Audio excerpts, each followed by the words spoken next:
Okay, part 7, the case of the missing fundamental. Now we're going to start out by trying to send a 32.7 hertz sine wave to these laptop speakers. Here we go. Probably didn't hear that because this is a cheap system. Let's try looking at the harmonics of that note.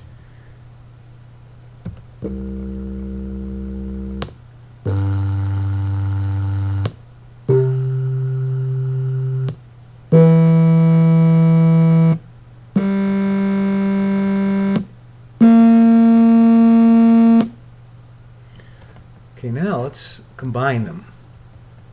All 7 harmonics, each harmonic divided in strength by its harmonic number.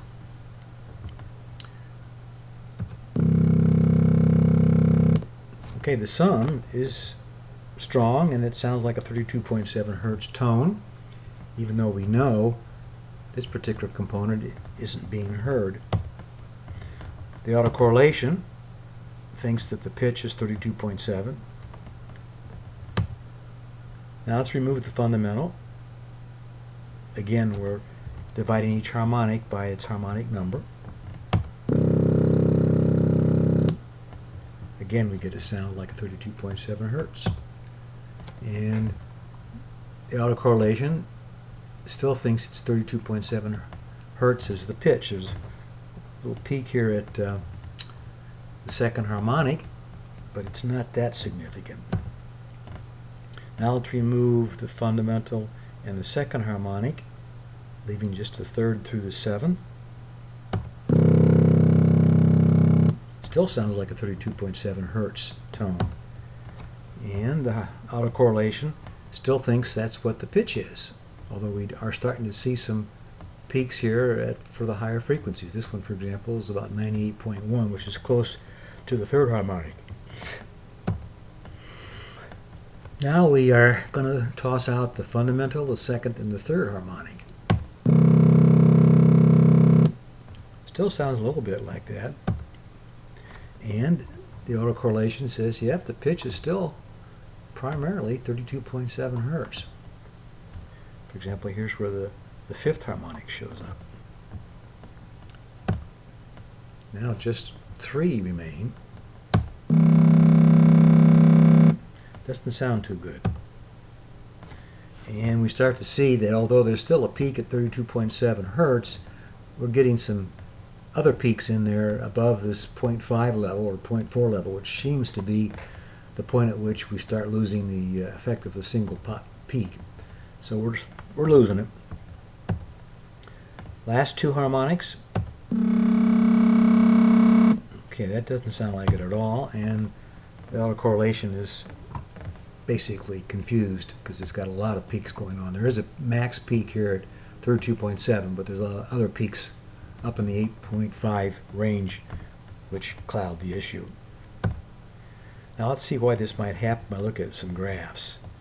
First, let's look at the second harmonic divided by 2. This is the graph right here. See, it's got a period of 15.4 milliseconds, which is corresponding to 65 hertz, which in fact is this second harmonic, and it sounds like this. Okay, here's the autocorrelation. It says, yep, it's primarily 65.4 hertz.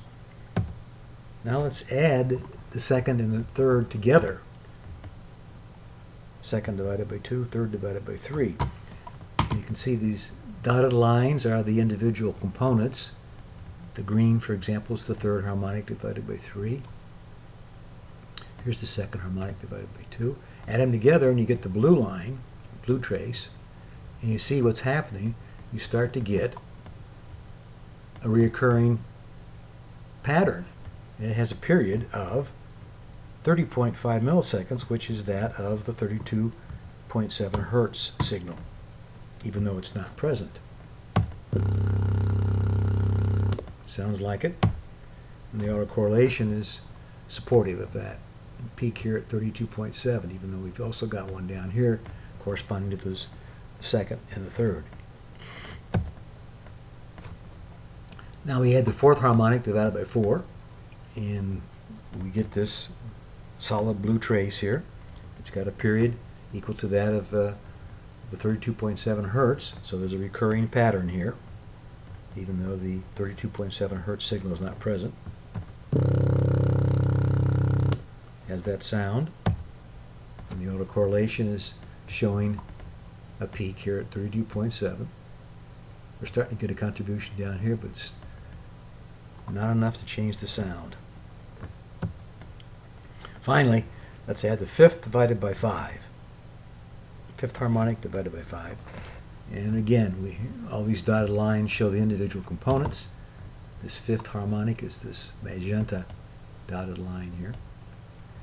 And the period is again equal to that of a 32.7 hertz signal. And the autocorrelation supports that.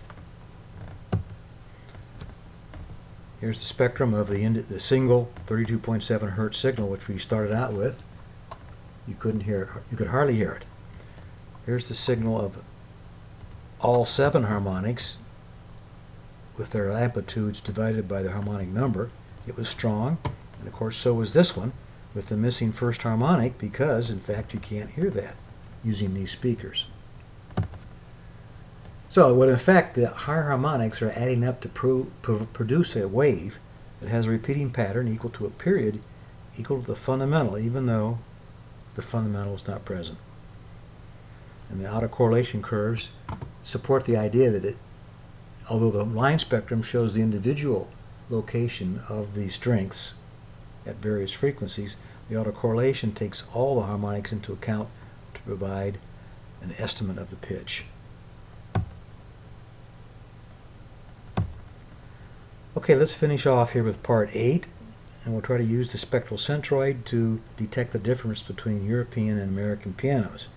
And it's based on the definition here of the spectral centroid, which is a weighted average frequency, and it points to the center of harmonic power. This is the statement that started it for me anyway. In Larry Fine's piano book, he says some European pianos emphasize the fundamental more than the harmonics. Now, here is a graph of the spectral centroid for each of the 88 keys for 2 pianos. One is a Canabi, which I'm going to call an American piano, and one is for a Bösendorfer, which I'm going to call a European piano. The green is the Canabi, the dash dot black line is the Bösendorfer. And you can see that this zone right in here, about the first 40-some keys, you have the Canabi being closer to the red line, which is the red dotted line, which is the fundamental. So it's closer right here. The Bösendorfer is, the centroid is further away. It's at a higher frequency. So this is suggesting that at these low key numbers, the Canabi emphasizes the fundamental more. Up here in this range, from about 40 to say 70, maybe 65, right in here, the green line, green trace, is above the black dotted dash trace, and this would suggest that the Canabi emphasizes the fundamental less than the Bösendorfer. So it does not necessarily support the contention that appeared in Larry Fine's book. Okay, let's summarize so that we're all finished here. We start out introducing the time domain plot, the line spectrum, and the cumulative line spectrum for a simple 440 hertz signal. Then we repeated it for the 2 signals that had increasing power in harmonics and then decreasing power in the harmonics. And we introduced the idea of the spectral centroid. We used decibels to plot the line spectrum occasionally.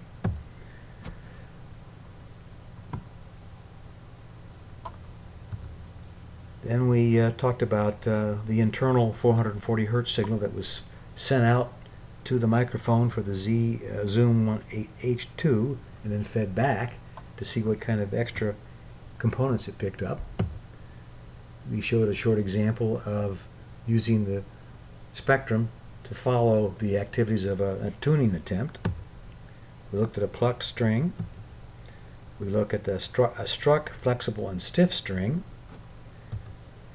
And then we took a look at the Bösendorfer C1 and talked about longitudinal waves. We spent some time on the inharmonicity. We spent a fair amount of time on trying to resolve the difference in two chords before and after a Wapin conversion. We talked about line spectrum maps, cumulative line spectrum maps. We talked about the case of the missing fundamental. And finally, we talked about using the spectral centroid to compare European and American pianos. So that begs some questions. We've introduced these tools: line spectrum, cumulative line spectrum, spectral centroid, autocorrelation, and then their maps. And we are asking questions whether this is a diagnostic tool, could it be a design tool used to compare before and after conversions, for example, an aid to tuning, use in checking production specifications. And it begs the question whether or not the ear can detect phenomena that these tools cannot detect. And I think there's evidence in kind of both ways. So that completes the presentation. Thank you for listening and watching.